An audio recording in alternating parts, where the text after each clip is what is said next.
purpose of, let's see, obtain views of citizens on community development to furnish information concerning the range of community development activities that have been undertaken under this program. And the town of Guilford received $520 from the state for community development. Yeah. 520,000, excuse me. So these CDP funds received have been used to accomplish the following activities. Basically, the Algiers housing, 7 new affordable apartments. The buildings were completed on July 29, 2013, and currently the project is fully occupied. So, Isaac. Yep. Thank you, Isaac Wagner, Wyndham Housing Trust. First of all, I want to extend our thanks to the town of Guilford. This is a grant, this is a community development block grant that needs to be sponsored by the town, and without the town's support on this, that building probably wouldn't be there. So thank you very much for that. This is the last sort of regular public hearing that's necessary as part of this process. We had one prior to the application. I think we had one midway through, and now this is the final. Sort of like a closeout? This is exactly what it is. This is the closeout public hearing. Okay. And usually there's not much to say for us, because usually we built it, and they came, and we occupied it, and everything's hunky-dory, which is pretty much what happened here. So are the units fully occupied at this point? Yeah, we occupied it very quickly. I think it was completed we had our certificate of occupancy at the end of July last year. We didn't actually begin occupying it probably till early September. Mm-hmm. Of 2013. Of 2013, and by the end of November we were fully occupied, and we've had very little turnover there.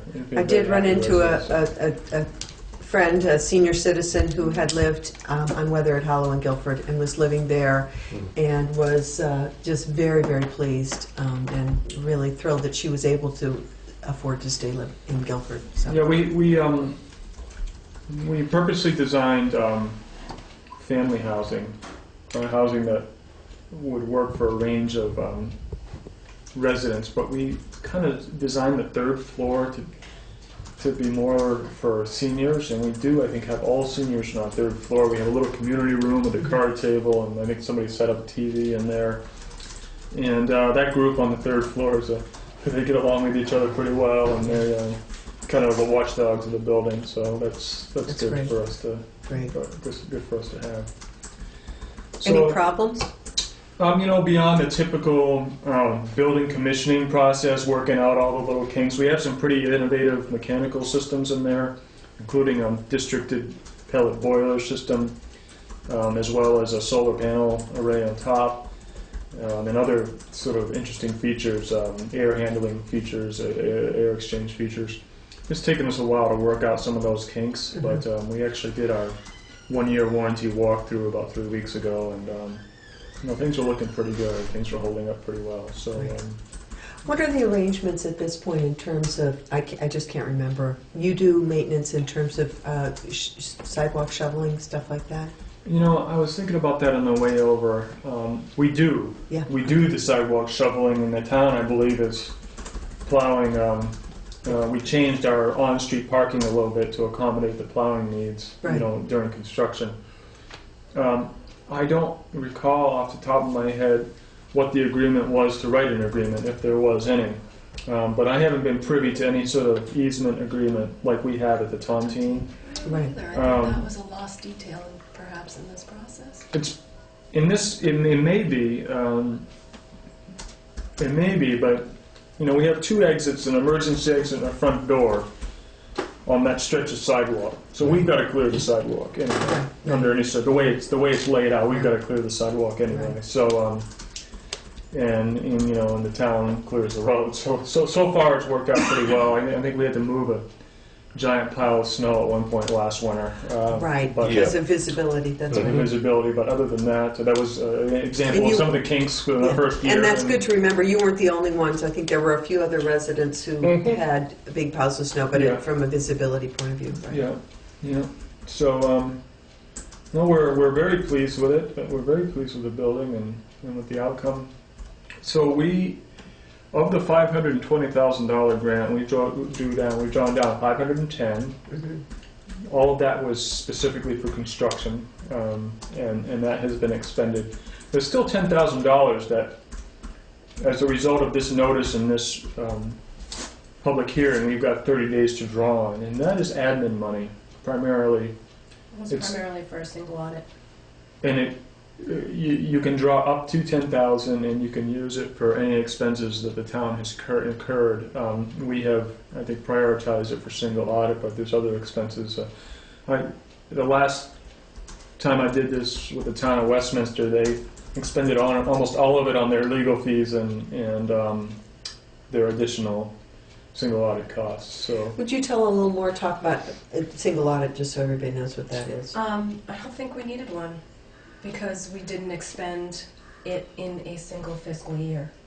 So a single audit is you Yeah, it's spend when all you- the money in one fiscal year. When you expend a certain amount of federal funds within a certain fiscal year for a single program, then you have a single audit. Mhm. So if we do not have to do that, Mhm. we have that $10,000 for, That's that in surplus money that wasn't spent. right. Is that in the grants? No. It's in our Yes, kitty? yes. Well, we budgeted for $10,000 for a I single see. audit in anticipation of this, which we would have expended and then sought reimbursement through Mhm. VCDP. And we got paid, I assume, for any of our administrative Mhm. costs? Mhm. So what happened to the $10,000? Just curious. I think we should get on the phone with Nate, because you might have other opportunities, Okay. other expenses that you didn't think about Sure. that you've incurred, in particular staff time. Well, that's what I was. The question is, are you able to document it? And Yeah. that could end And up there being a wasn't- real research project Yeah. if you haven't. And it So wasn't that much because yeah, they did all the work, Mhm. really. so we'll look into it. Okay. And figure the clock's ticking now, so we'll have to look into it pretty soon. It's Yeah, within that's 30 in days, Within you 30 said. days, yeah. So, Any other questions? Pat View cost, I know Right. that may take some time, and it may not. You'd have to look at it, but look at her invoices too. Yeah, I don't can know pull that very if she easily. itemized. I know she had a lot of time with regard to the water line, She did.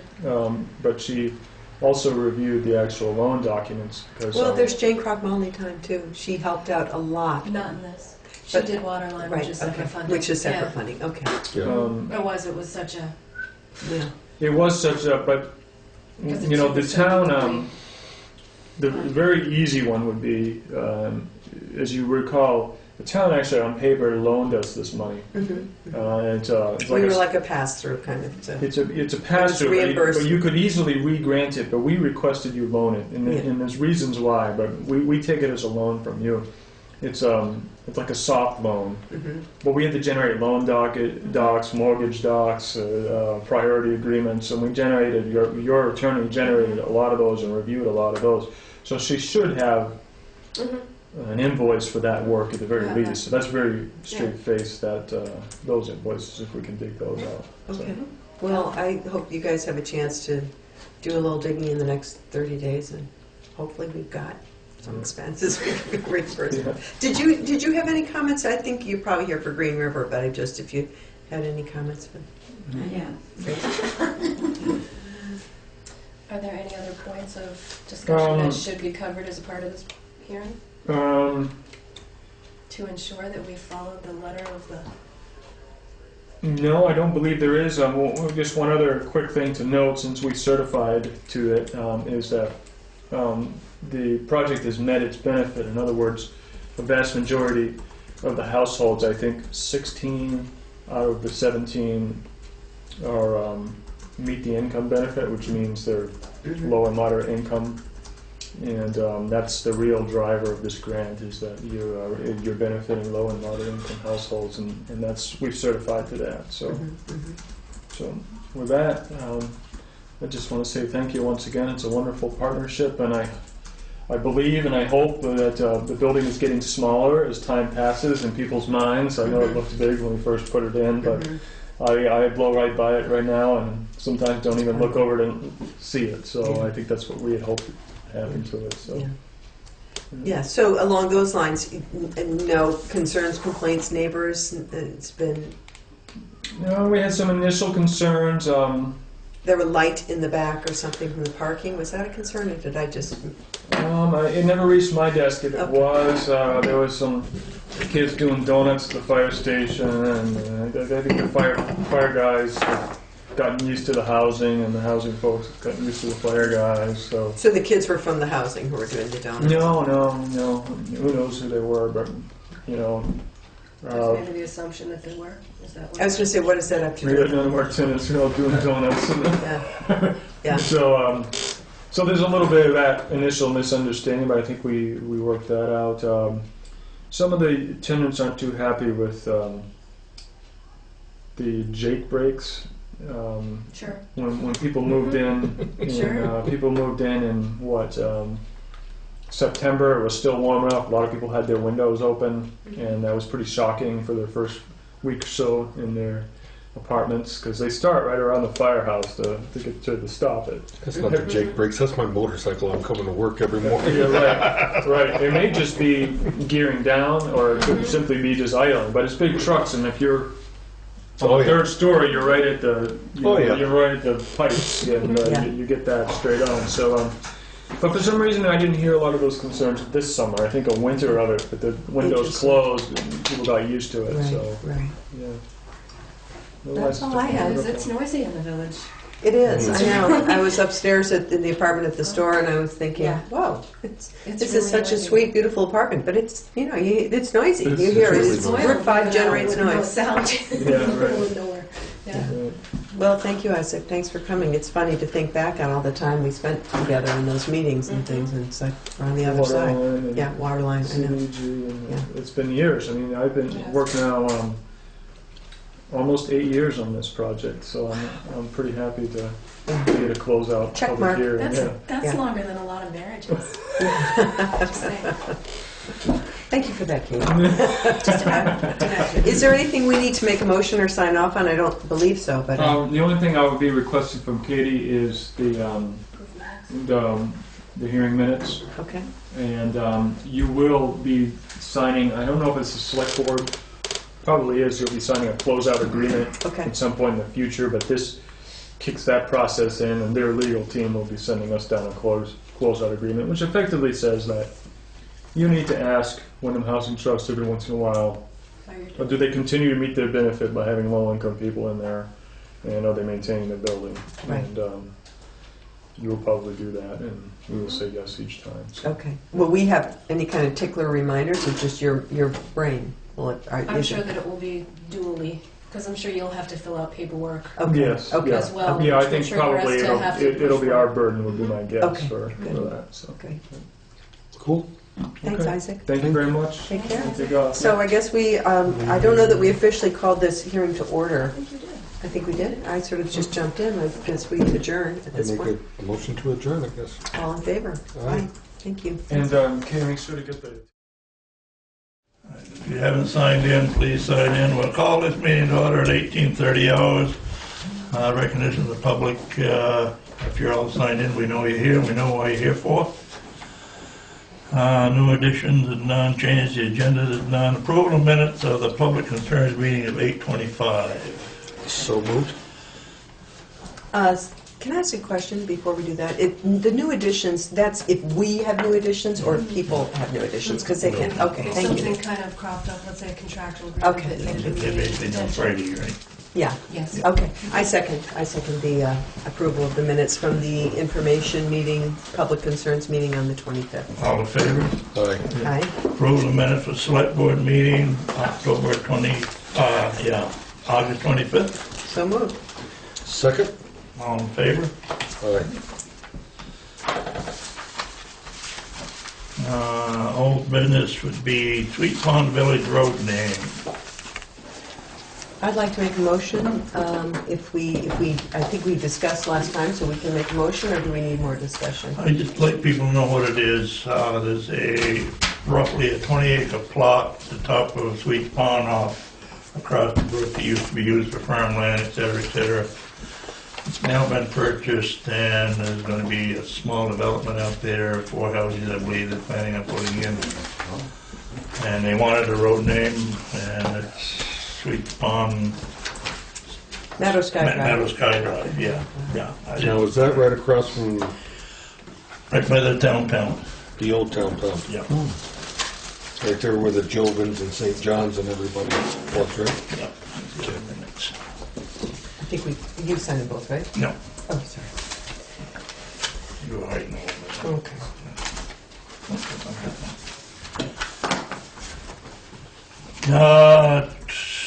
We did that one, right? Okay, then. Did you make the motion? No, I started to. I will make the motion that we approve the name proposed for the Sweet Pond Village of Meadow Sky Drive. Second your motion. All in favor? Aye. Regular business, town-owned land, community use of space. Andy, only. Andy? Should I stick back here, up there? I don't know. It's up to the camera guy. If you don't mind. Sure.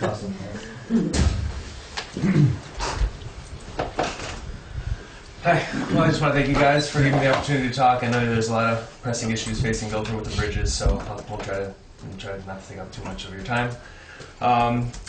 Yeah, so I am looking into developing a natural playscape in the town-owned parcel off Carpenter Hill Road. A number of you know that, I'm sure, already. So I just want to be clear that while I'm spearheading efforts, this is not just my vision alone. I realize that it's going to take a real community effort to create this type of space.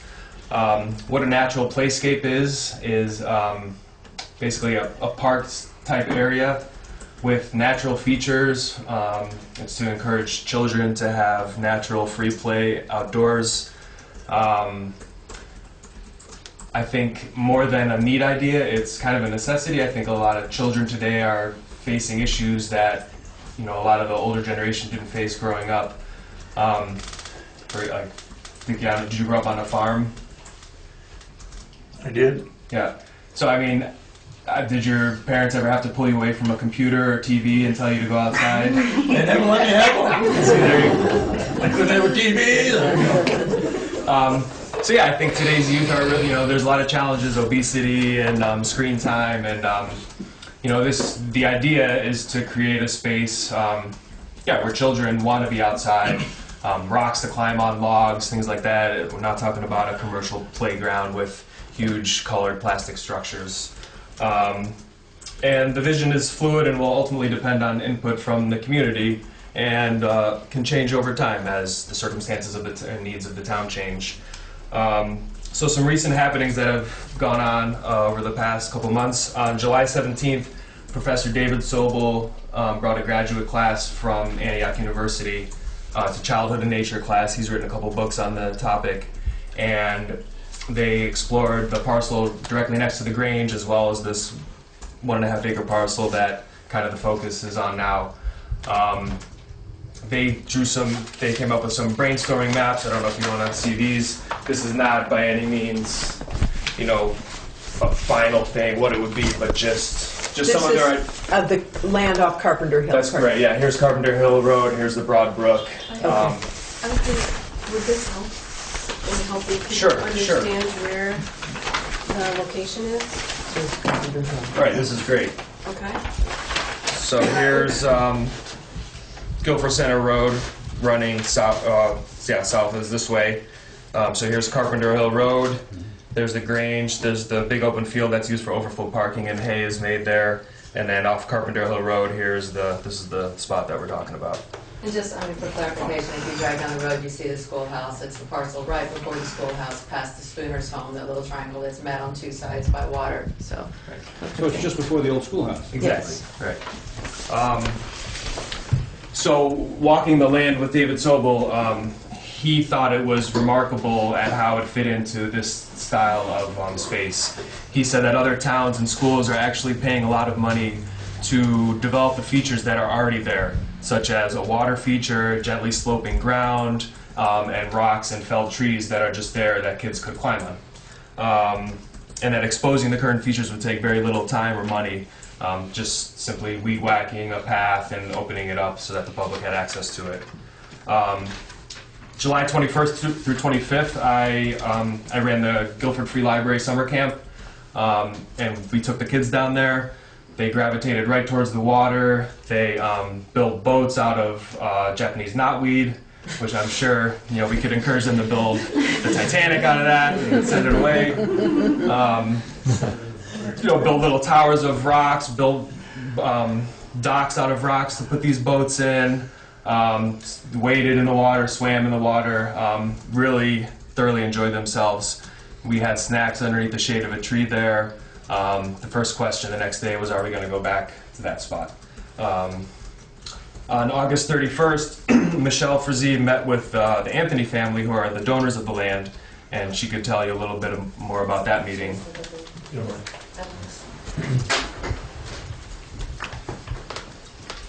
I'm Michelle Frazee, and I do want to begin by saying I'm not representing Planning Commission tonight, even though I'm a commissioner. I'm speaking as a Guilford Center resident only. And with my connections to the Historical Society and the Anthony family, I felt it was really important to ask them and to know the history of the land, why they chose to give it, what they hope to see out of it in the future, as a beginning basis of anything moving forward. And so I spent a little over an hour with them and really got the story from the beginning, from Reed's mom to how the Spooner, that parcel, was created in the beginning time and how long it's been used for cows. And they did put some stipulations on the land when they had the deed done. They had done an appraisal and other things, and they had said not to have any permanent structures. And Reed would tell you, and he knows I'm here tonight and going to say all of this, but he's even second-guessing that opinion. He didn't want the town to be able to develop it and sell it.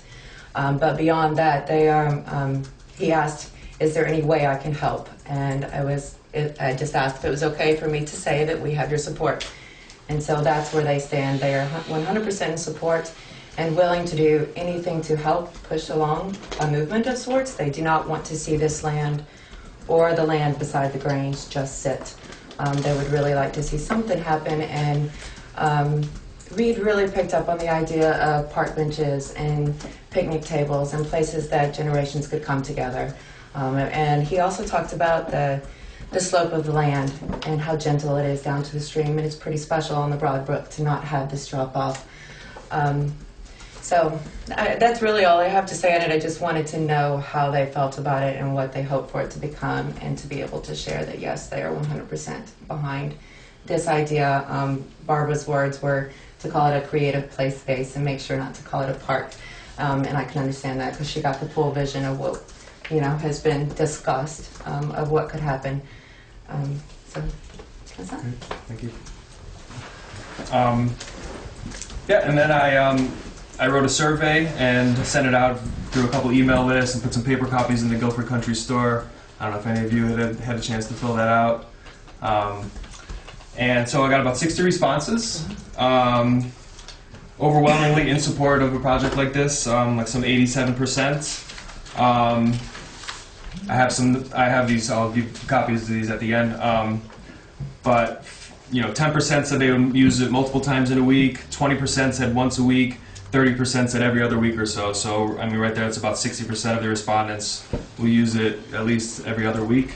The top 3 features that people want to see are picnic tables and benches, climbing logs and rocks, and an area of loose natural materials for little builders, akin to what I saw the kids naturally gravitating towards during the time that I ran the camp, which, if you think about, would be 3 easy things to produce.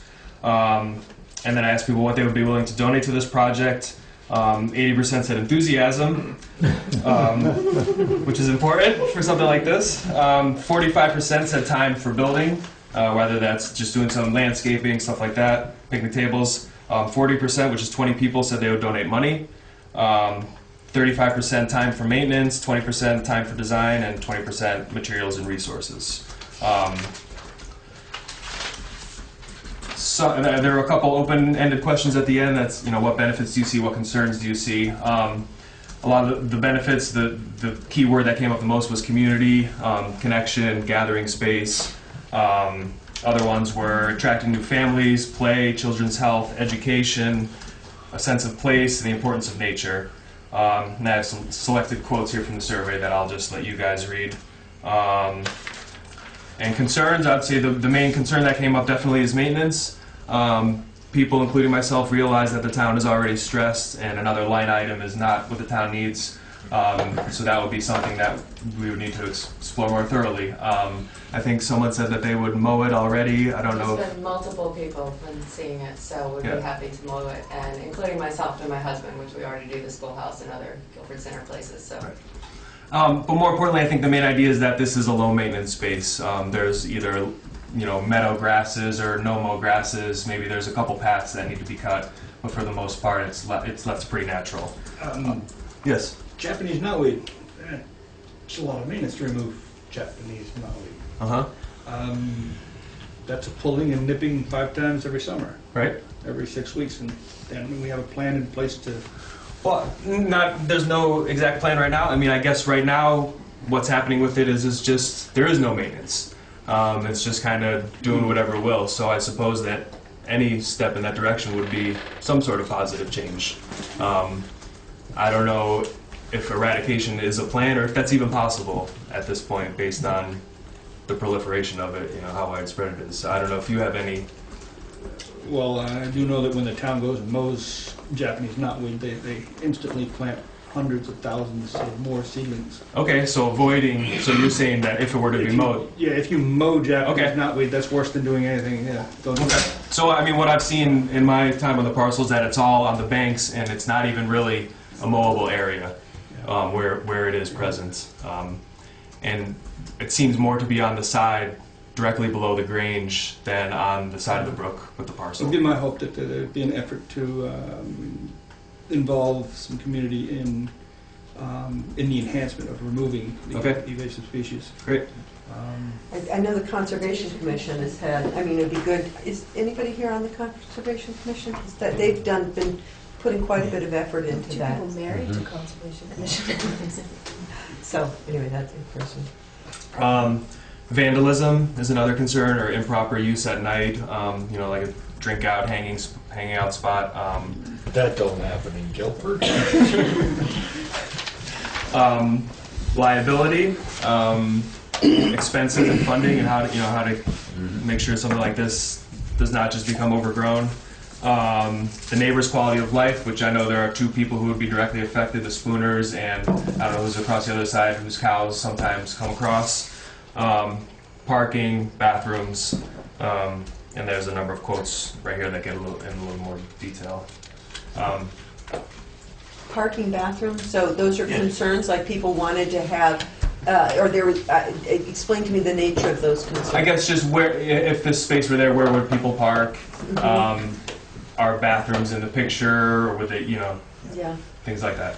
Parking would be a major issue. You had the school playground within a quarter mile. You had the recreation club with a ball field, a camping area up back with a cabin that's usable for children. Where? Ballpark, up back to the ballpark with a On cabin okay. Boy Scouts built that's usable. Liability by the brook. There's some pretty deep holes there. Are they going to be watched by an adult every time they're there? Liability to the town, insurance-wise, if somebody gets hurt. Well, I can speak about that. When I talked to the town lawyer from the Vermont City of Leagues and Towns, and he told me that any town-owned parcel is automatically covered under liability. His name is Wade, I believe. He would come out and walk the parcel and suggest, where certain things should be to minimize risk to the town, but that it is covered under town policy already existing. It's no extra expense to the town. And I want to speak to the other places, because it's really, as this process has gone on more and more, I've gained more heart in it. And largely because it first came up at a Planning Commission town forum that someone brought this idea to the table, someone that's not been a part of this process since. But the more and more it's been spoken of, there's been a huge interest. 60 responses back to a survey is amazing in Guilford. Planning Commission, we got 90 to our townwide survey the last time. So to me, that speaks in volumes. You mentioned the recreation club and these other places. They are wonderful places, and I hope that they can be built up, rejuvenated, and be wonderful for our, pre-teens, teens coming together, the age where they're out there being more physical playing. I think the idea behind this space is more of a a 0 to 6, if you will, a gathering place for moms and dads to be around other Guilford folks and not be so isolated in their homes and socialize their children together in a very natural environment. And another thing to say about it is that there's no plans or thoughts of anything being built up. You know, like it is a soft slope. There are a few rocks. If you put a slide in, put it in the ground. It's really about using the natural landscape, not changing that vantage point as you drive by. It's more just opening it up as a gathering spot. And on that sense, I'm being closely related to the museum and working with Jim Kramer at the school and having more and more involvement with the library. I really feel like in Guilford there's all these separate entities all the time. Like we have the church doing this, the Grange doing this, the Historical Society doing this, and a center gathering space. That's why I love the 4th of July parade so much, and I would love to see become more and more, is that hub in the center, the traditional place that life was built around here from the beginning of time in Guilford. This can help enable that. And it's not just the young ones, it's being able to have a picnic table that you go out there and have a conversation with someone you might not meet with, because it's in the center of the town. It's near town hall, it's near the school, it's near the library. You know, it's not somewhere else. And I really, anything to help bring a little bit of that energy back to the center, I feel very strongly about. And another piece is being able to have another landing ground for the students at the school. It is within walking distance. They're already doing community service for us at the library and the meeting house and the museum, and they're coming down and spending time in the Andrea Weeks Trail. Like, this is a stopping place on that journey to go do these other things. It would be a wonderful outdoor classroom with little logs just set in a circle around the water, and a place that teachers can help get their students out of the boxes that they're sitting in all the time to teach in another manner. I think there's so many positives about it, and that's why I'm here tonight. So I just wanted to... One of the things I'm remembering as you say this is I'm sort of flashing back to a year ago. Was it just last November that we had the community visit program? And I remember being upstairs at the Grange when I sat in on the group that was talking about features and recreation, and somebody suggested a recreation director, and I said it's not going to happen. But I mean, I think this is very much in line with what was being expressed. You were at that meeting, weren't you? Or were you at a different one? I was different. But there was a lot of interest in opportunities to create, without spending money, community gathering places. And, you know, I think, you know, initially I had a lot of concerns. Andy, you talked about big red and yellow. I envisioned big plastic things. And when you describe a natural playscape... Yeah, I mean, they have to show you, this is a book I've been looking at. Yeah, you know, that is appealing to me, as well as I like that it's very close to the library. As a grandmother, I took my grandson to Story Hour. It would be nice to have a place to go, you know, play. You know, I do. I think that a lot of people in Guilford who have farms and stuff have that, but there are a lot of people who do not. I mean, I think it's an exciting idea. I think the concern is going to be, frankly, you know, we as a town can't spend money on this. We just have too high taxes. So if it can be done with a volunteer effort, and if there can be some kind of assurance that that would be ongoing, that it's not going to be in 3 years, you know what?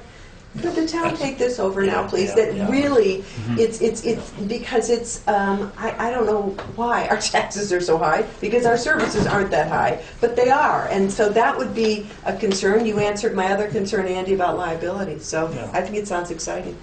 One of the things that's attractive, I think, from the town's perspective, I would think, is that if for some reason it didn't work out, it goes back to the natural landscape.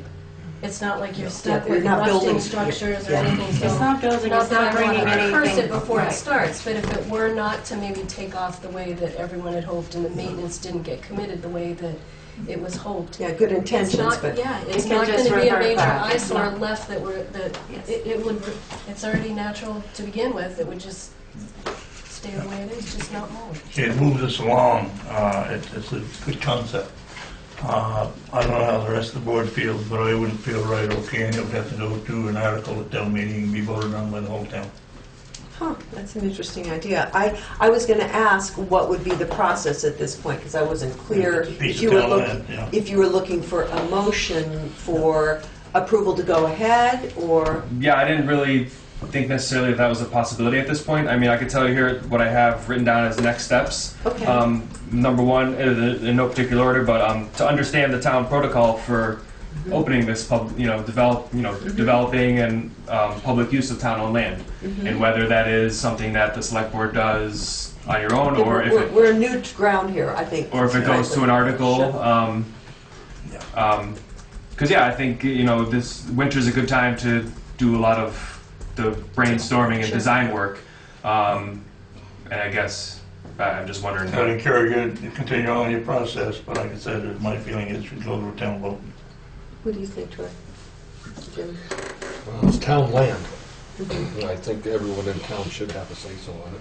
I mean, it's, Okay. I have no problems with that idea of it going to a town, an article on the town meeting. I'm not sure if it's necessary, but if you feel strongly about it, I think you guys make a very compelling argument, and I'm guessing that you could make it again, if for town meeting, and probably in doing so, if there were the support, it'd be a good way of sharing the concept with people, and if there weren't, then you'd know. Well, I guess another thing I hear is host a public forum. So I don't know if that could be done in advance of a town meeting, or if you need that. A good natural public forum is pre-town meeting. I'm just saying, there it is. Steve, you had a comment? I just had a quick question. Is the piece of land now posted or anything else? Is there No, any it's not sign? posted, no. So I think the key would be, what are the stipulations for public use of town-owned land? Because I don't know if there's a restriction right now. If two families went down, put a blanket down on the ground and had a picnic and let the kids run around, if somebody'd say, hey, that's a liability, get off our land, meaning the town. So Is it I being just think used for that's, anything right now? I mean, I just think that would be good to know. it's what- happening. Right. It's not necessarily by us, but I mean, it's happening. The cows are there sometimes too, but it's. That's a liability. I think it's a great idea, but I think the questions that are going to be raised are the bathroom issue. I agree with that. And parking. It's got to be resolved. Well, and Maybe the library even. It's a That's nice- what I was going to it's a say. close walk. The library is right there. It's a comfortable walk, and if you're really concerned about bathrooms, schedule your visit around library hours being open. I think those are things that the town shouldn't have to look into. I think it's just opening a green space. Yeah. Not dealing with parking or I feel anything no extraneous. obligation personally, and I don't think there is any to supply a bathroom. Right. But that's it, I wouldn't want to get into that. So, yeah. So I guess is there some way to find out what this gentleman said about what is the current policy for town-owned land? I assume that parcel next to the Grange, if I went and threw a blanket down there and had a picnic.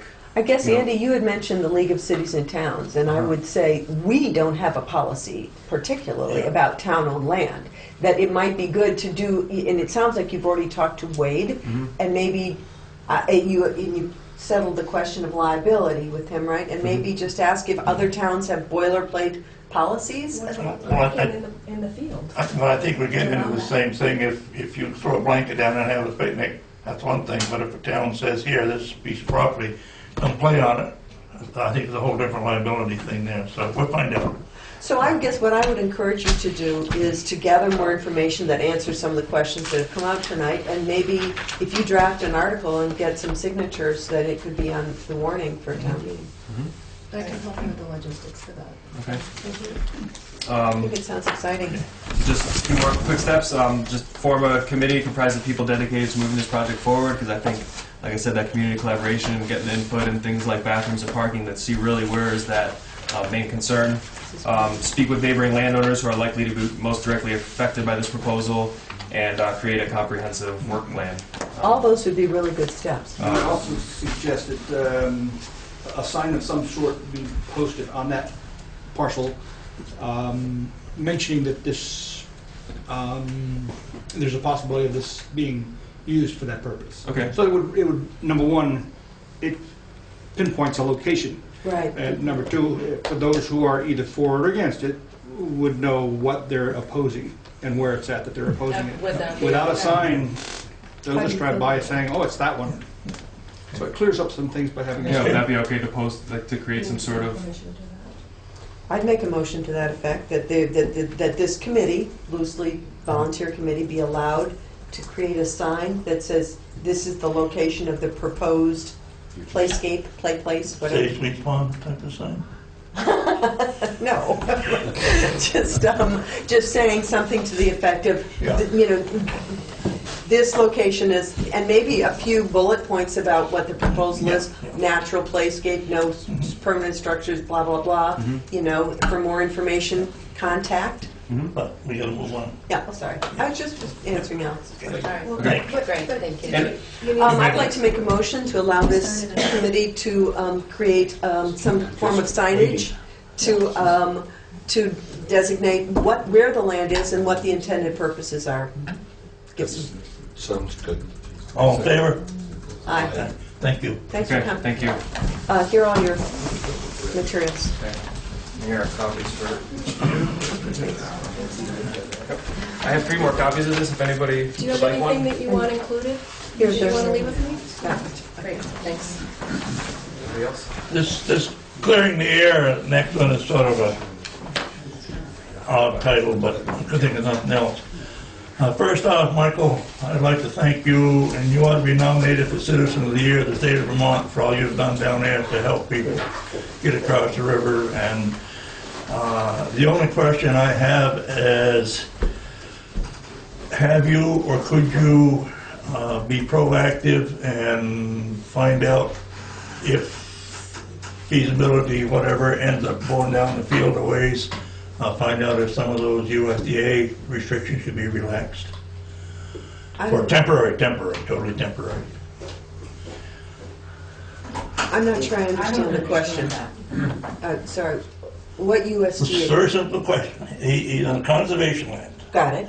If feasibility number C is the one that's down by the edge of the Got it. field, could he be proactive, instead of waiting until this is the one we want and go through another 6 weeks of I see. can we, could we, might we, could you possibly do that ahead of So time? you said USDA, but you meant Vermont Land No, Trust? USDA is involved in that, right? Oh. Both are. Oh, Both okay, are, sorry, I was yeah, unaware yeah, of that, yeah. that's where I got There's confused. I was a recipient of quite a few years of wildlife habitat and Oh, stuff. all right, that, right. yeah. So, and I think that the impression that it's going down the middle of the field is, which I've heard, it was going down through the middle of the field. It's not. I think if it becomes one of those feasibility studies that's going down right along the edge of the woods on that west end and cut across the river there, if it becomes one of those, it won't be going through the middle of the field. I mean, my own opinion, I mean, to be And honest, it's a big T, temporary, so, yeah, Well, yeah. temporary is one thing. Yeah. The feasibility study is not looking into temporary solutions, it's looking into permanent. Yeah. Right.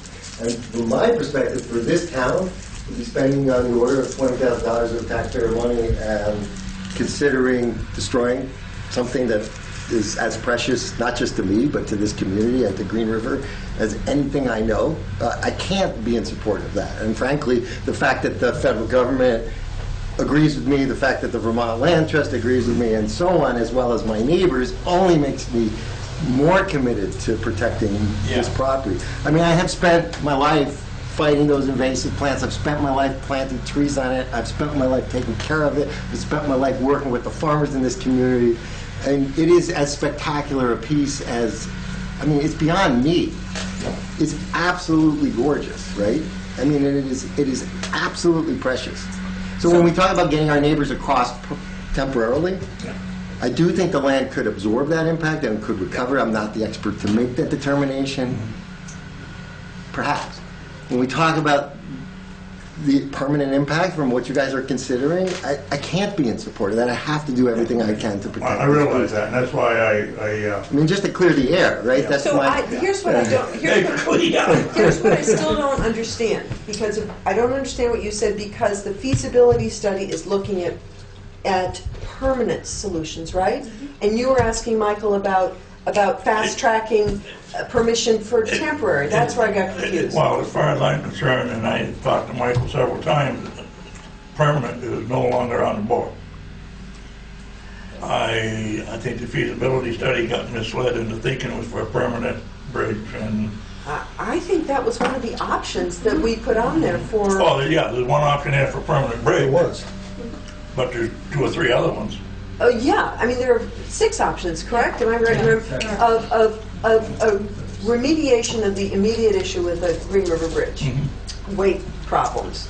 And one of them was building a road down on that edge of that field and across there.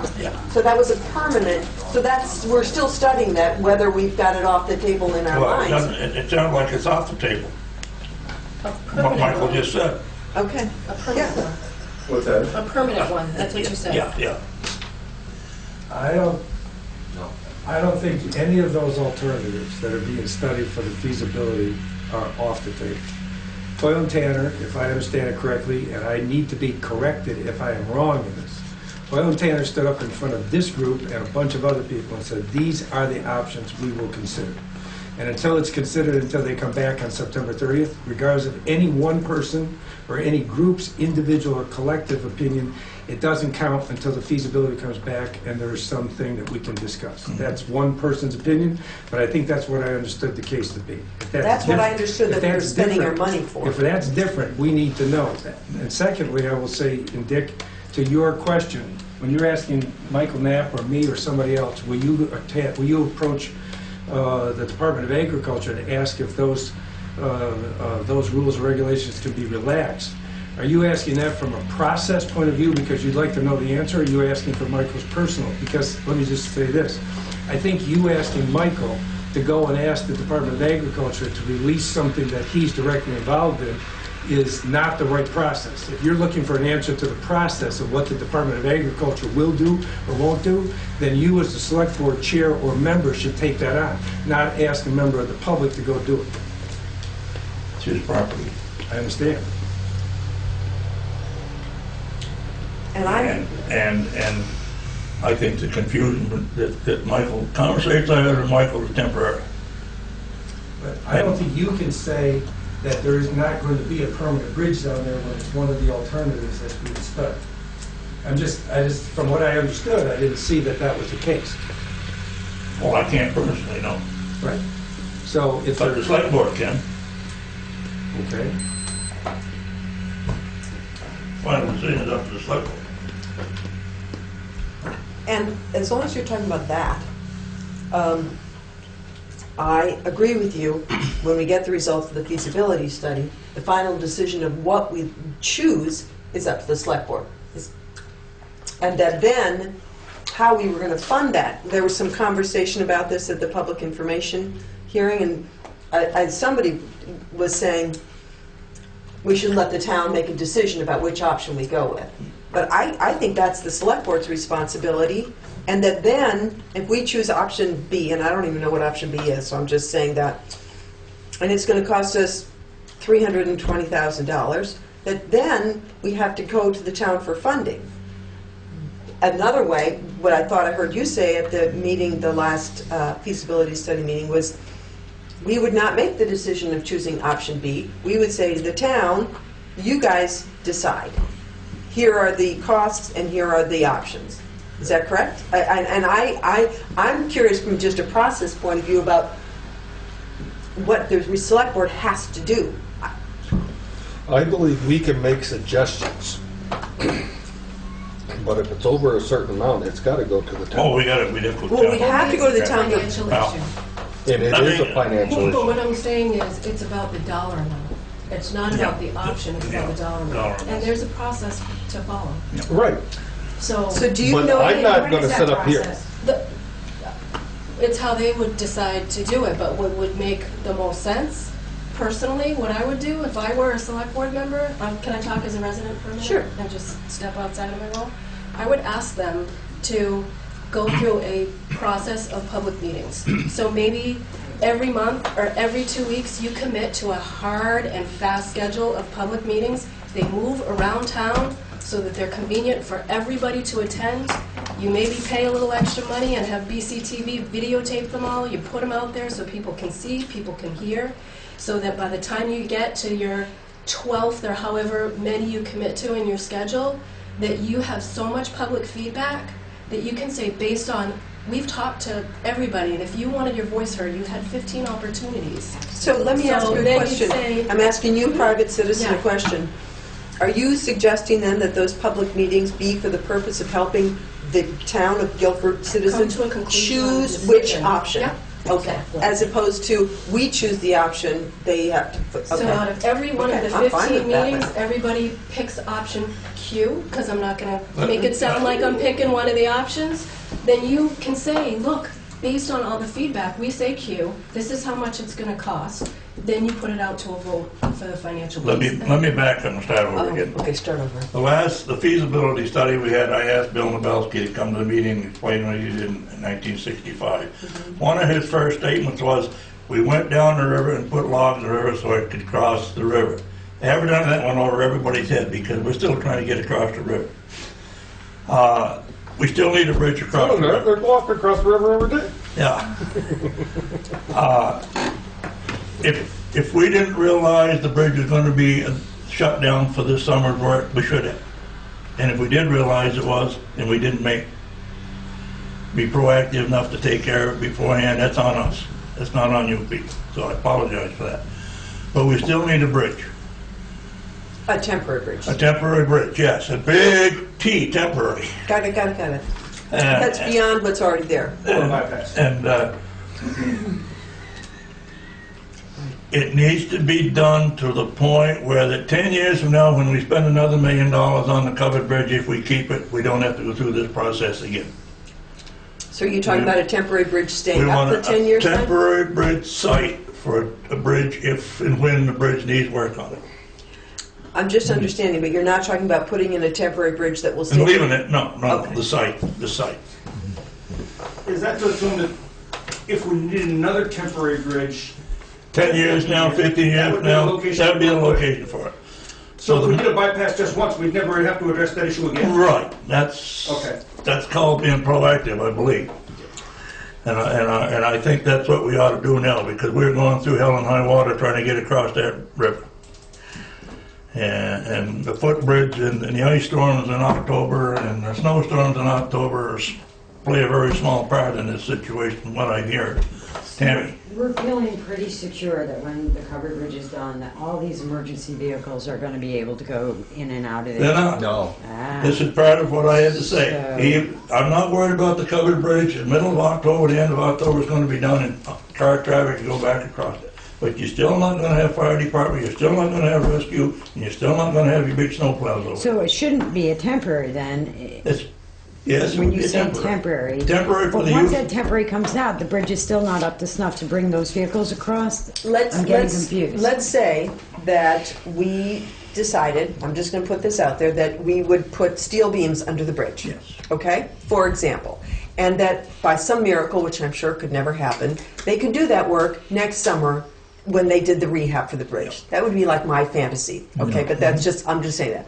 So if that would happen, I think what Dick is saying is until next summer and through next summer while that work is going on, there should be some temporary way that emergency vehicles can get across the bridge and all vehicles when we do the work again. So I think that's where his concern is about once the bridge is reopened on October 22nd, that's our hopeful date, that I think it looks pretty good for that, we still have the issue of emergency vehicles until we either do a bypass permanently for emergency vehicles or shore up the bridge so it can handle more weight, or, build another bridge.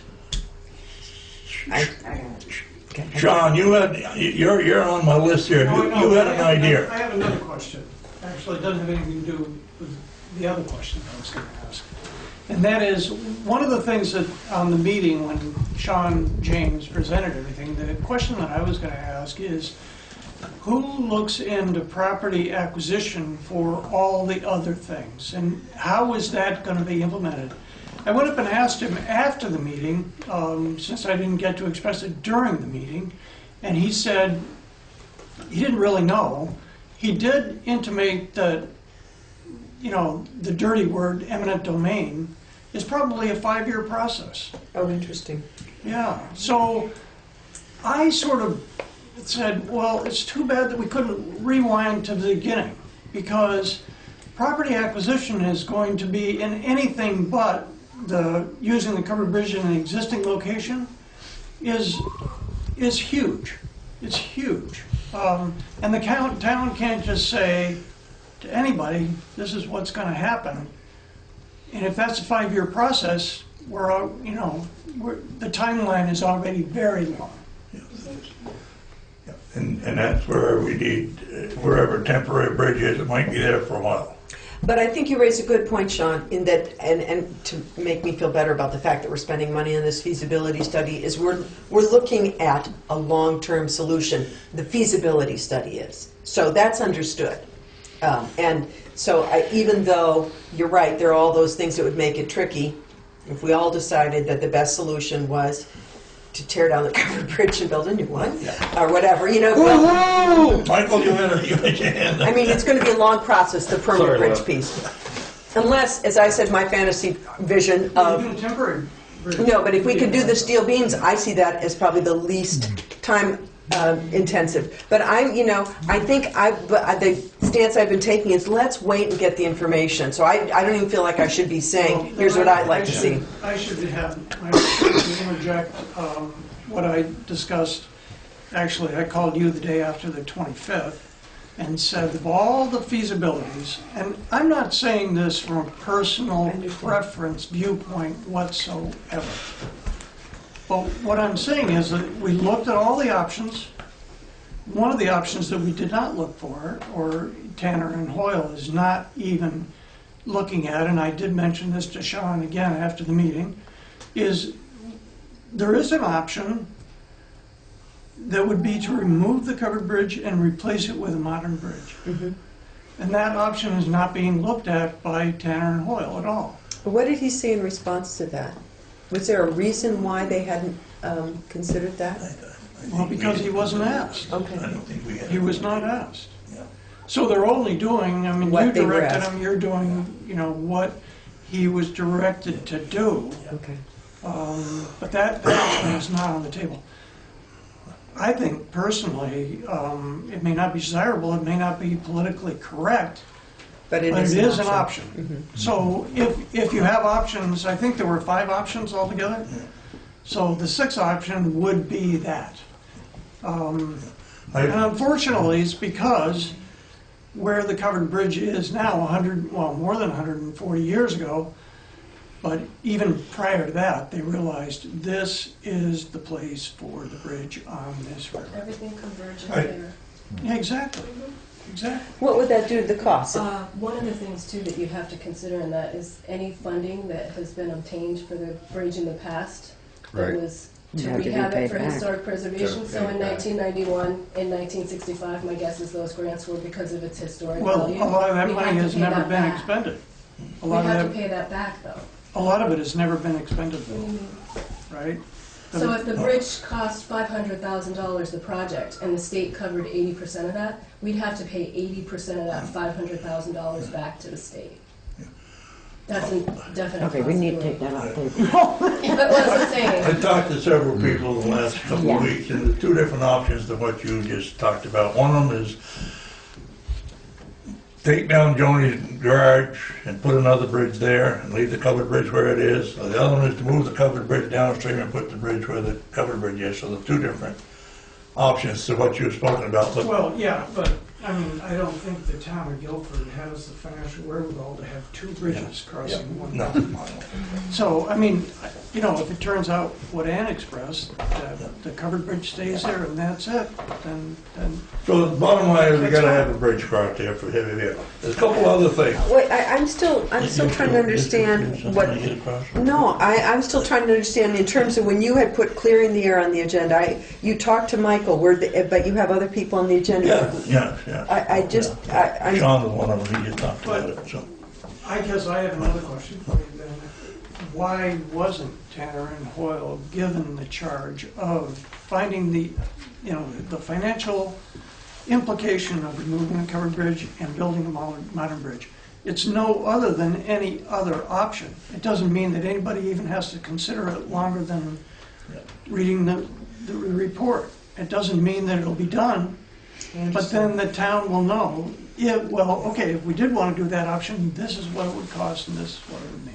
If Tropical Storm Irene had gone another 18 inches, we'd be looking at that option number 1, because there'd be a big hole there. So So- I would support, if being put on as an alternative to be studied as the But it may be feasibility. too late now for the 30th of September. Well, if we're going to build a whole new bridge, why not just make that a walkway and build a new bridge somewhere? That way Because we we don't have have to all give the it up. access right there right now. There's a road there already. I think Michael, you that's- raised your hand about 6 times back there. Well, I wanted to answer your question. You asked a direct question, and I owe you a direct answer.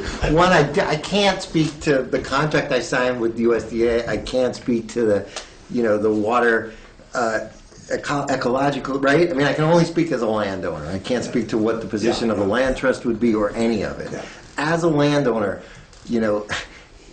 I'm put in a position where I'm personally overriding the advice of my attorney because the town did not take the liability for crossing my neighbors across this bridge. Now you're asking me, after you put my land on the list of land to be destroyed by this town, to consider moving, putting in a temporary bridge to cross my neighbor. I will go to the ends of the earth for my neighbors, but I also need to protect my That's property. three of the options. And so for as long as that is a permanent option that Hoyle and Tanner is considering, I personally don't support any, the lawyers to get the cars out of the meadow right now, right? And it was my wife saying, no, we're not listening to him. That's the position we are in today, right? Because those cars are damaging the field. That's the position I have to take until this is off the table. So take it off the table, and I can do a lot more for you as the landowner. I can't speak for the land trust. I can't speak for the ecologist. Appreciate that. That's my opinion. Yeah, that's what I was looking for, so I appreciate that. I'm wondering if, I'm wondering what, if we could direct our town administrator, contact Hoyle and Tanner to add that as an option. The removal of the covered bridge with replacement of a new bridge in that location for information purposes. You're right. Frankly, I'll tell you, it never occurred to me. It never occurred to me because. Well, it's but you're right. Logically, it's a horrific idea. No, but logically, it's an option. Yeah. So it's a horrific idea, but I think it should be. It could be implied. Oh, I'm sorry. It could be implied based on the direction they gave, but it wasn't specific. Other places in the town of Guilford are very concerned about the prospect that a beautiful covered bridge in the state of Vermont would no longer be an entity. I'm sure that there's people that would have wherewithal that would say, let us help you. We want you to retain your covered bridge. We realize in some respects it's beyond the financial capability of a small town like Guilford, but let us work together. Be it the state or be the funding that Katie worked so hard to acquire. It doesn't matter. I've said it since day one in these meetings. The covered bridge in Guilford is bigger than the town of Guilford. It's a transportation keystone. So. Well, we can beat this to death, and I think we've got some answers. Yeah. Good point. I'll make the motion to. And I don't know if I should put a financial stipulation on this. I think we're already committed to up to $50,000 for this feasibility. When I asked Katie by email, and I have all those emails, sure, they should be able to give an estimate of what this would cost as an increase only for the feasibility study. Understood. Not for any construction, just the feasibility. Oh, understood. Yeah. Maybe they could give us a ballpark. On the feasibility study are also those permanent bridge feasibilities.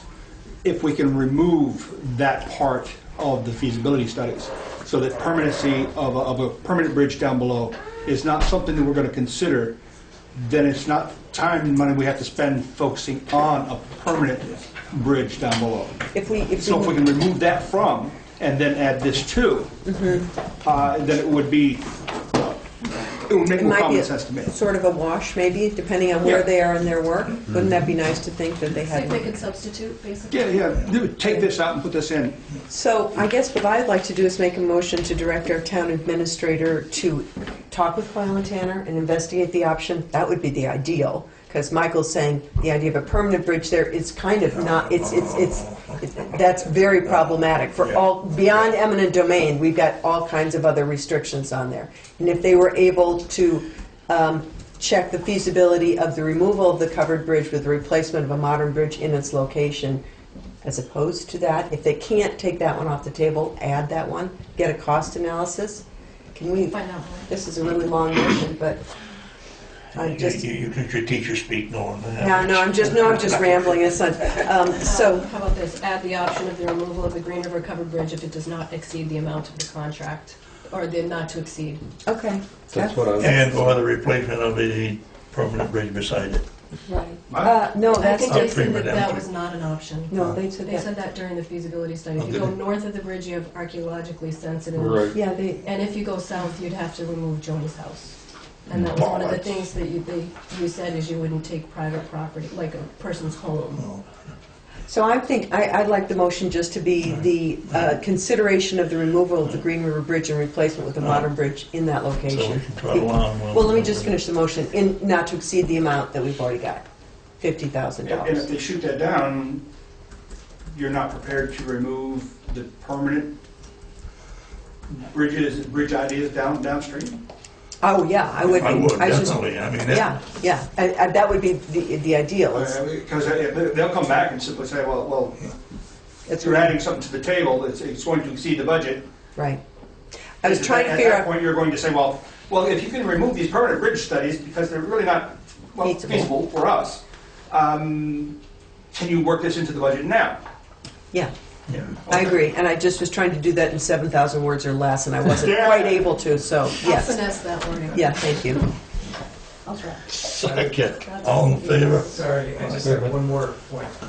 Since we're gonna spend at least hundreds of thousands, if not millions, to solve this bridge issue, if the addition of this last option costs $8,212 to add to it, I guess I would not make it so finite that if it doesn't exceed, if it exceeds $50,000 by a penny, it's off. I would say, bring it back to the select board for consideration Yep. and see what it does to the budget. Yep. Because the Hoyle Tanner bid was between $30,000 and $100,000 when they put it in, even though the board said $50,000 was the limit. So there's some consideration there, I would say. Okay, so maybe we can just say, I would move to have the town administrator explore what the cost of different options, removal of that one option, and replacement with the option of, I mean, either way, if it adds to the contract amount, they're gonna have to hold a special meeting anyway, because it's Yeah. changing a contract which No, I understand. needs to be warned, so. I just say, but the other Yeah. one was finite. If it- Yep. no, that's, If it went above 50, it was off. And I think that it's ill advised to make it finite on 50,000. so I'm just going to make the motion to have our town administrator explore options, removal of options Okay. about the feasibility study. You want to withdraw your other motion? Yes, I will withdraw that really long one. Take that. This is hard. Did you second that, Troy? Which one am I seconding? You're seconding the one where I'm going to just direct the town administrator to consider different ways that we, to proceed with the feasibility study. Yes. I And second. that we will have to come back anyway if we're going to have to spend more money, so. The key point of it is exploring the removal of the Green River Covered Bridge and replacing with a new bridge Right. as an option. Okay, all in favor? Aye. Okay. I got a couple more things here. Snow removal has been an issue. With no bridge, more than likely one of the small trucks will be a permanent fixture on that side of the bridge throughout the storm. Sanding will be a little bit different. One of the big trucks will go around. Halifax Selectboard has initiated mutual aid on as possible basis to help. Josh Road, somebody said that Josh Road is blocked off. Josh Road is not passable with anything but an ATV, so I don't know. Probably if it was fenced off, it's probably a good idea to know where to get up in there. I drove Josh Road one end to the other, When, when I was asked to, a month or so ago, when we started all this business. Josh Road? Josh Road, You just Well, you with drive a Ford Ranger, What, with Andy Cotton in my passenger seat. so did John Bennett. Josh Road is passable. So did John Bennett. He told me today, but he said, I've never drive it again. It's passable. And there are motor Goozy bikes that are off-road, on-road, that come specifically from areas such as Maryland with their GPS and an off-road map that uses Josh Road. And their sole purpose is to stay on blacktop. It is a tour. and someone blocked the road with a gate of some nature. But I went and did not find that blockage. But I had a motorbike person from Maryland telling us that that the road was blocked with a gate.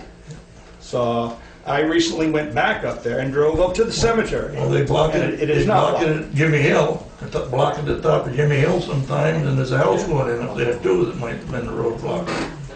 Well, this was supposedly a gate that these bikers told me about, and I went and I did not find a big gate, but it is not, it is passable. I wouldn't recommend it with your truck, Jeep, whatever, but four-wheelers and motorcycles are... I wouldn't recommend it to anyone in a four-wheel drive even. It's an open road. This is Halifax, right? Yes, it's Halifax Road. It goes right up through there beyond the vehicle. Yeah. Yeah. Okay. Steve. Present. If you would have called me back, you know, we wouldn't have had our little, this argument with an email. Because I could have told you that I talked to Ann, I talked to Herb redid it, Ann redid it, and we added Herb's addition to Ann's, and that was the letter that sent off, and I thought the fact that you were questioning the qualifications of the emergency management director after he's been many years and many hours in classes to be certified was a little bit out of line, because he does work for the select board. He's a volunteer, appointed by the select board, paid by Vermont Yankee, and so is the town administrator, worked for the select board and appointed by the select board. So And your point would be what? that a phone call would have been nice rather than an email. Let me just say something, Dick. A phone call wouldn't take us any farther than we are right now, because what you just said is patently untrue. All right, if you had called me, if I had called you, first of all, you called and left a message, and what you said to me was, you told me that the letter had been sent 10 days ago. It wasn't. It was sent on the Thursday, not 10 days ago. You told me that that Ann or somebody had rewritten it, and you approved it, and that's the letter that went. It wasn't. It was not the edited version, at least as far as I see, because if you edited that and you left off footbridge off of foot and the rest of it, I would ask to see if that letter is the one that was the final letter, number 2. And number 3, I just personally feel, whether you like it or not, or anybody else likes it or not, but we have the Vermont emergency management people who on August 13th are sent by Tammy Bell, who left here, and she did the research on a Bailey Bridge, sent it to Katie. Katie sent it to Herb and Candace and said, could you please take this on and respond back? On August 22nd, 9 days later, I sent an email to Katie saying, what's the answer? And she sent off an email that very day to Herb and to Candace and saying, what have you done? Okay? 3 weeks later, from the time that the original request was put out, a letter goes to the Vermont State with it, and it's not even the letter that was supposed to be sent. So when you say if I had called you, this would have gotten all sorted out, no, it wouldn't have. And also, just so you know, I'm a process person, and when I put things down in writing, I put them down for a reason, so that they're not misunderstood. You sent me one thing from Dick Clark and did not include the rest of this board. I'm assuming that because that agenda item on there that says clear in the air has my name on it, which is not my agenda item, I understand, but it has my name. I don't care about Michael and Sean as far as their names, but when it has my name on it, and I didn't put that on as an agenda item, then you have a statement to make. And if your statement is, call you to make this better, it is not going to happen. I'm going to communicate most of the time with emails, because I asked 3 very specific, and I said formal questions of the select board. Number 1, who does the Vermont Emergency Manager directors, 2 of them, report to, number 1? Number 2, do you as a select board believe that a 3-week response is suitable for what you termed as an emergency and instructed Herb and Candace to direct? Is that an acceptable response? Number 3, are they paid or not? And if they're paid, how much? And those are 3 formal questions that I put in writing, and I didn't get one answer to. All right? So if you're telling me that you would have told me those things, somebody should respond in writing when somebody asks a formal question of the select board in writing over an issue that is deemed an emergency. Not like, let's put up a sign so we can post something by the mailbox. An emergency. Now, if you think I'm going to call just to get you to tell me to butt out, no way. I want answers from this. That's why I included Ann and Troy in this in my response. Because when somebody puts clearing the air and puts my name on it, I assume you, Ann Ryder, and you, Troy Rivas, are also supporting that agenda item. that you're going to clear the air, and you're going to tell me to call somebody, not email them and ask formal questions. Is that true? No. Okay, then I suggest you can take that agenda off this agenda, because I'm going to write, and I'm going to tell you what I think, and I'm going to ask formal questions, and you can say we're not ready, willing, or able to answer those questions, but if I have a question and it's important enough to me, I will find out the answer. And that's when you said to me, Dick, in the phone call, that you said to me, there's no need to send a citizen a letter because it's between the Vermont Emergency Management Director and the state. You know what I said to you is that I'll get the letter from the state if I have to. But I swear to you, I don't think that is the letter. I don't think that's the edited letter. And Ann, did you edit the letter? I edited the letter. Would you just at some point and let me know if the letter you edited is the same letter that went? I don't know that, and I share your frustration, and I share this. But Dick told me it was the letter that you wrote, and he signed off on it, that was sent. The reason I do not know the answer to your question is that I never have seen the letter that was sent. Amen. That I didn't get a copy. You know, when you send it to whoever the guy is at the where the state, that I did expect to be copied on that, because the next morning after our select board meeting, I edited that letter and I sent it to Dick and Herb and Katie and Troy. And then Herb sent me a revision, and I went, "Did you not like my edits?" And he said, "I didn't receive them."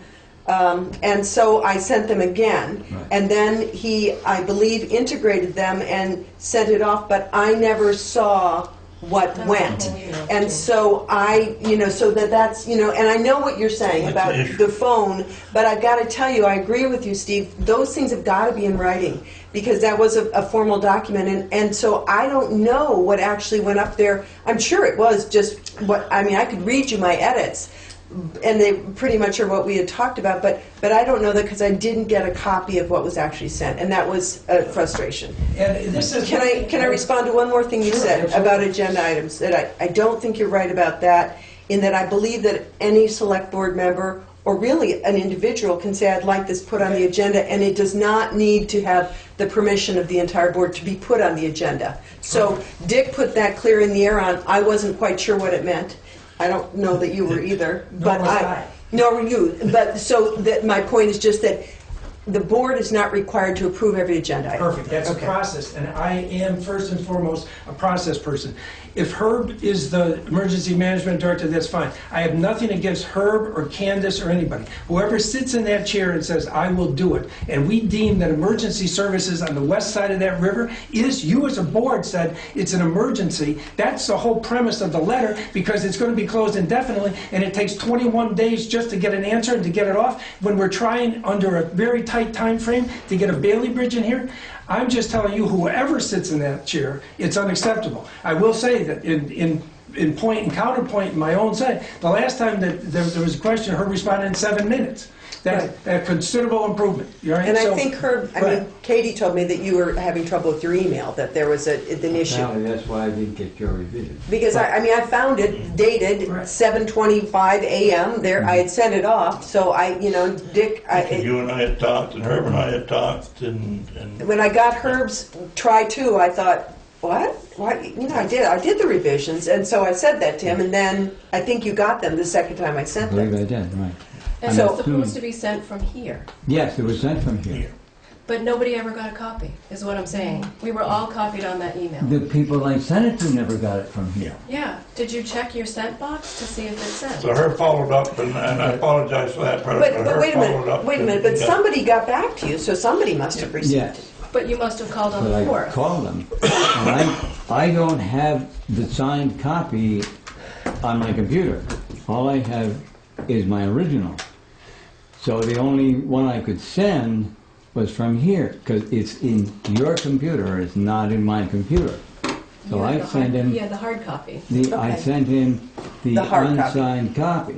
Hard copy. Yeah. So if this gentleman has done his job and fiddled around with the letter and sent it, why was it so important that every single person on some list get a copy of it? What's that going to change?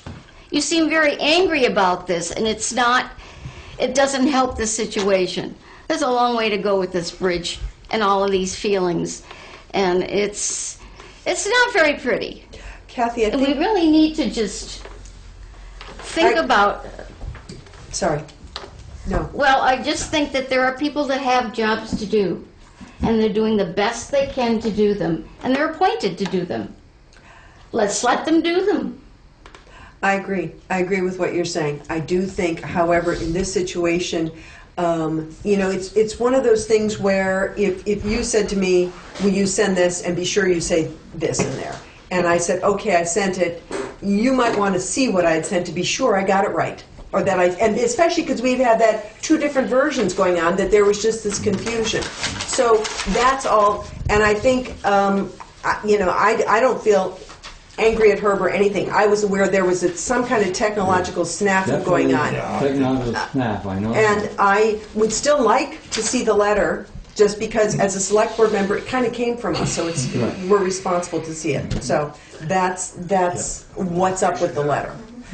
The guy sent back some questions. I don't know what happened to those questions that he had. I haven't gotten any answers for the I questions. replied to him, Okay. and you all were copied. Thank you. That's I fine. didn't get that. There is another bridge available in November, but I haven't followed up on it because of the Bailey Bridge. What bridge is available in November? That Marlboro one? Yep. So did we cover the agenda item where it said Herb was going to report on the Bailey Bridge? No. Why don't we let Herb say what he's learned? That'd be a good start. Okay. My first contact was a guy by the name of Jason Gosselin. And I called him to find out whether he gotten my email, and he said, gee, no, let me check, Herb. And he said, no, I haven't. So I said, okay, I cannot send you a signed copy of it, but I will send you an unsigned copy of it. He said, fine. So then we had a little conversation after he got my unsigned copy. And he said, okay, I'm going to turn this over to a gentleman by the name of Bob Weinert, who is now in operations, and he will take over this thing. Bob called me, he says, I need to know the name of the guy. Well, he said, I don't really need to, but it would be helpful if I had your VTrans contact who's been working with you. And I didn't have that name. And I told him I probably wouldn't be able to get it because this was on Thursday, last Thursday, that I probably wouldn't be able to get it until today's meeting because this town isn't open on Friday. So I figured I'd be here tonight, you'd probably give me that information. And I do see now, Katie, your response that all of us were CC'd on, which was just I did not, yeah. Okay, thank you, Herb. But with this email stuff, I didn't get Katie's response to Bob Winter. I don't get any emails either. I'll forward everything I have to you guys. That's part of it, that half of the stuff that goes, yeah. And Dick, I appreciate what you're saying. I just, when it's in writing, there's no disputes later who said what to whom. And it has nothing to do about personalities. Everybody's there. Huh. I was the one who When was that responded to one Jason sent? Gosling, because when you replied, No, that was you sent replied today. to just us, not Jason. No, it was sitting down Right. forth. I'm not getting them. I don't know where they're going. Huh. Anyway. So I do have a copy with me of the signed. And I have that We have it actually. scanned in the system here. Yeah. Okay, yeah. So no, Steve, clearing the air wasn't all this to do with you. I wanted his input, and I knew Sean was talking about. And I just thought, a little false information, we get a better reaction, and you know. Well, I think some of the frustration I can clearly hear from the two of you is if you are actually, for whatever reason, not receiving stuff, then I can understand your frustration with email. Yeah. But I do think that it's not realistic, frankly, to go back to just using the phone. First of all, there's no paper trail, and we need one in this. This is I perfectly understand the paper trail, really. It's just that I can't understand why the email I sent from here didn't seem to go anywhere. And you didn't even get a bounce back saying this didn't go anywhere. Can you come back tomorrow? Hmm? Can you come to the town office tomorrow morning? Yeah, I can. All right. Okay. Anything else on the? Well, I just had one point that this conversation kind of brought up, and that is has there been a good deal of communication between V-Trans and the town, like Scott Gurley or John Weaver or Pam Thurber? Has the town been in direct contact with those people? Because they seemed, when I talked with them initially, they seemed extremely receptive, extremely helpful. I personally thought it was a real mistake to cancel the appointment with Pam Thurber, because I know I spoke with John Gurley after that. When I call him up and I say, I am nothing but a citizen. And they are so receptive, and they were disappointed. Scott Gurley was going to come down here that day with Pam Weber. And I think that was a real mistake. I think this no, let me finish. This bridge is bigger than the town of Guilford. I've said that before. And the state, I think, would be willing to be a good partner with the town. I really do. And we haven't asked. But I think that it could be. And I think it could be financial support. I think it could be engineering support. I think it could be, holding our hands, whatever. Todd Manise said it was emergency, do what you have to do, and for any reason no one Todd can. Manise is with the Agency of Natural Resources. He isn't even with Vermont Transportation Agency. He okayed the crossing the river, yeah. Well, you're talking about I'm people talking that about are engineers. right, and- but they're specifically related to the Green River Covered Bridge project. So until the select board has a better direction on what they're going to do in regard to the Green River Covered Bridge, Well, it doesn't hurt. I mean, I told them information that they had no idea about, Like because what? I'd been to all the meetings, so I felt a little bit like liaison between the Agency of Transportation and the Guilford Select Board. And I think that it would be really good to have, to have day-to-day conversations with them. what did they not know about? Scott Gurley was not aware that the wing wall was being repaired. It doesn't affect the covered bridge. It's a completely separate project. And V-Trans did know about it. The local office is the one overseeing the project, and it's the local office's funding. The local office of V-Trans? Yeah, District 2. Mark Pickering is the Wyndham local. Regional. No, Vermont Agency of Transportation. So Pam Thurber does structures, which is bridges. And Engineering. Scott Gurley is the, And John Weaver did all these for engineering. the bridges, right. Well, all I'm saying is, I think it'd be good to have a partnership. And the partnership could be attained by a lot of communication. I mean, I'm willing to do it, but I don't want to be, I don't want to be a fly in the Well, ointment. right now, we have Bob Wainwright working on a bridge, and that's what we're looking for now, as I believe everybody out there, the bridge. So, and he is... A temporary bridge, right? Temporary Yeah. bridge, and I don't know how many more pots we need to stir until we get that bridge deal I settled. haven't made any more phone calls. I made those initial calls, Yeah. and I was surprised how receptive Yeah. everybody was, how friendly. Yeah.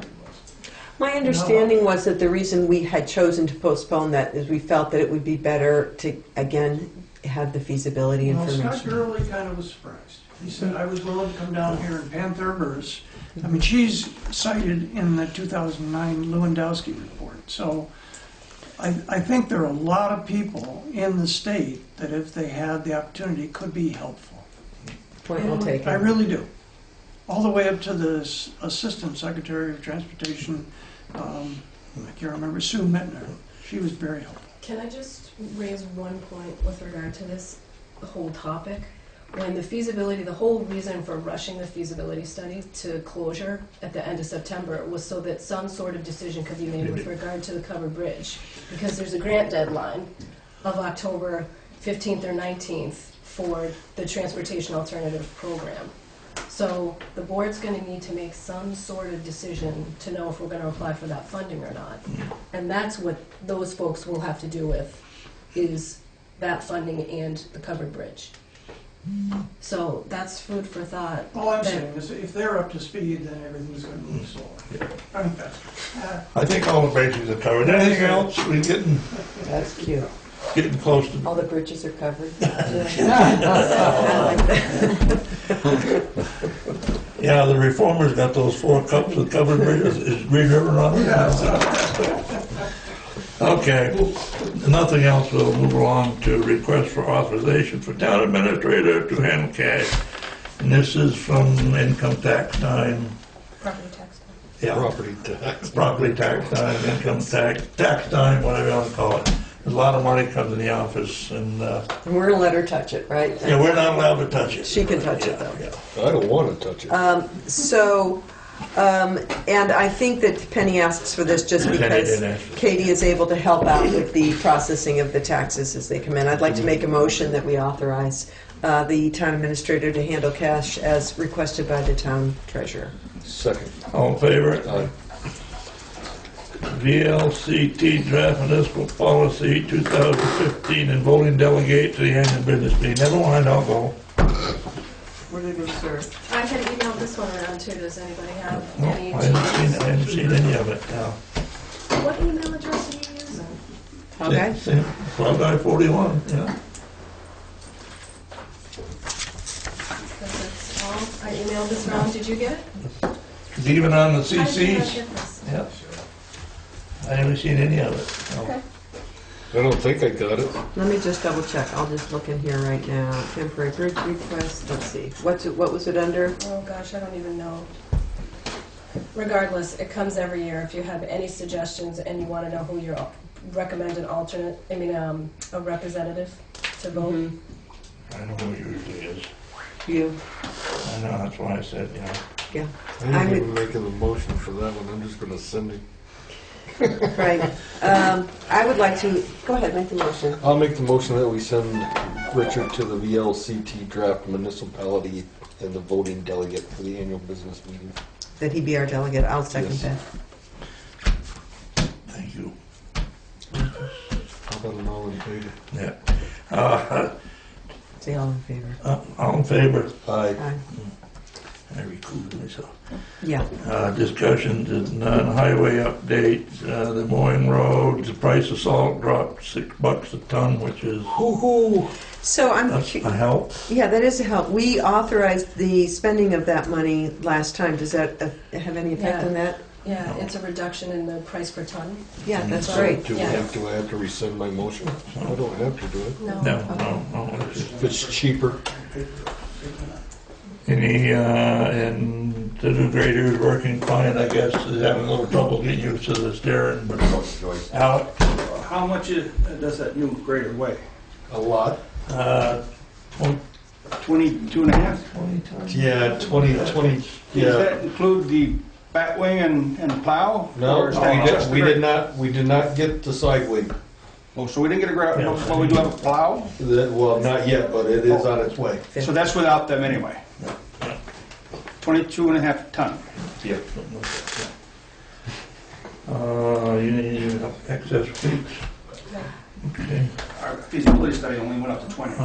Understood. We understand that. Yeah, I guess the only issue with the new grader is getting used to it doesn't have a steering wheel, it's all done with a joystick. Joysticks. There's 2 joysticks and button controls. And they did down your way last Yes. week. Peter says he likes it. Yeah. He's getting used to it. Yeah. So Dan won't be back until Wednesday, so. Finances. I'd like to make the following motion that we pay payroll of $831.14 for $5,321.69. Payroll of $9/7/14 for $4,735.03. Warrant number 4 for $22,757.08. And warrant number 4DP for $72. For a total of all payroll and warrants for $32,885.80. I'll second that motion. All in favor? Aye. Communication. There's a application and an approved permit that came in the same week for our parcel ID 880 Weiss conversion of seasonal cabin to year-round single-family residence served by an on-site drilled bedrock well, water supply, and performance-based Presby mound system located at 877 Locust Hill. Wastewater permit application for failed septic for Guanwalki Zarin. Vermont League of Cities and Towns workshop announcement, municipal budget, Vermont League of Cities and Town Health Trust renewals, and Vermont Health Connect we're expecting a 7.7% average increase for health insurance for fiscal year. Not bad. How much? 7.7. It's not, I was hoping it would be less. It was 2. We usually budget around 9. Yeah, but for 1 year it was, what, 30% or something like that? Um, You think your buddy will boo-boo? I'm a little curious, and this is a separate topic, but did anybody attend the Act 250 hearing, whenever that was? Was there anything about that? There was a question about, the Wyndham Regional Commission called for the hearing, we have party status, and there was question about protecting the view shed from the interstate, because there's the chain link V-Trans fence, which is on the property line, it's their fence, and the concern was if V-Trans ever took trees down or whatever, that Kegots has no buffer.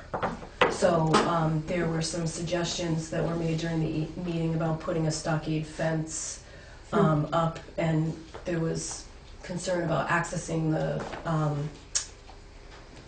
drainage swale area. So the commission was going to come up with recommendations on how to create a better view shed from the highway. And then is that up to Kegots to do those? Yeah. They have to do, those are have-tos, not suggestions. Not want Yes. to's, have to's. Yeah. Just curious. Yeah. I was not able to attend, and I was curious.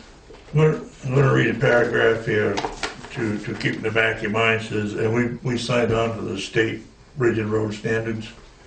It says, any new road regulated by and/or to be conveyed to the municipality shall be constructed according to the minimum of these standards.